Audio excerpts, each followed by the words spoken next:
আরে আমি দোয়া করে দিই আল্লাহ সবাইকে দিনদার নেককার বউ দিয়ে দিক। পড়েন সবাই আমিন। যারা আমিন বলে না তারা কেউ বউ পাবে না।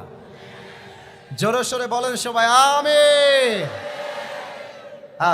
বিয়ে করে ফেলো, আর কত দেরি করবো রে বাবা।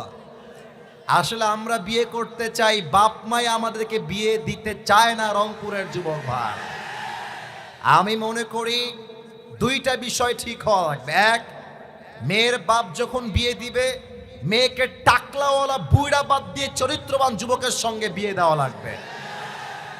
এক্ষেত্রে মেয়েদের দোষ বেশি, তোমরা রাগ করো না আমার কথা। হ্যাঁ, মেয়েরা আজকাল, আমার বাম হাত দেখো, ইঙ্গিতে কথা বলবো, সব কথা মুখে বলা যায় না। মেয়েরা আজকাল এইটা ছাড়া বিয়ের পিড়িতে বসতে চায় না।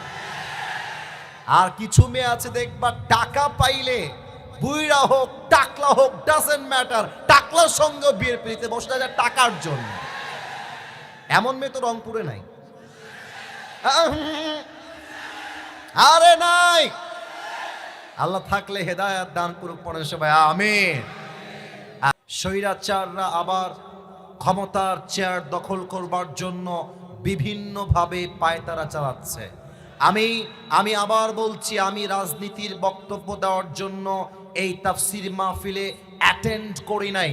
যেহেতু এটা রংপুরের মাটি, তাই আমি এই কথা বলতে বাধ্য হচ্ছি। আগামীতে কোন স্বৈরাচার যদি আমার দেশের ক্ষমতার চেয়ারকে দখল করতে চায়, মনে রাখতে হবে শহীদ আবু সাঈদের কথা।